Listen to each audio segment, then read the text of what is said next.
అందరికి అదే రేటు పెట్టండి. అందరికి అదే రేటు పెట్టండి. ఓబర్ చూసారా, రంగుల రాజుకి ఎయిర్పోర్ట్ టాక్సీకి 1643 అంట. మనం రెగ్యులర్ తిరిగి ఓబర్ కోకి 1023 రూపాయలు అంట. అంటే ఎయిర్పోర్ట్ టాక్సీ అంటే అది పర్సనల్ అనమాట, కొంచెం కస్టమర్ దగ్గరికి వాళ్ళ దగ్గర ఉంటది. మంద మాత్రం ఊరి చివర పెట్టాడు ఈ ఓబరోడ్ ఏదైనా డ్రైవర్ ని చీటింగ్ చేస్తున్నాడు. మరి ఎయిర్పోర్ట్ టాక్సీ అని చెప్పి వాళ్ళతో కుమ్మక్కయ్య వాళ్ళకో రేటు పెట్టాడు. అది కూడా కస్టమర్ దగ్గరలో ఉంటది ఆ పాయింట్, మనకు మాత్రం ఊరి చివర ఉంది పాయింట్. సో ఇది స్టోరీ, గొడవ కావడం కారణం కూడా ఇదే. అందరికి అదే రేటు పెట్టండి. అందరికి అదే రేటు పెట్టండి.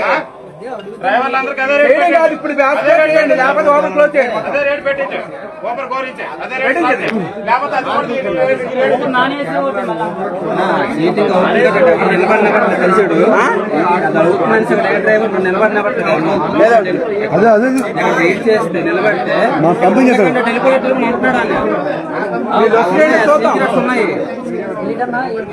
నిలబడితే నీ సమస్య ఏంటమ్మా?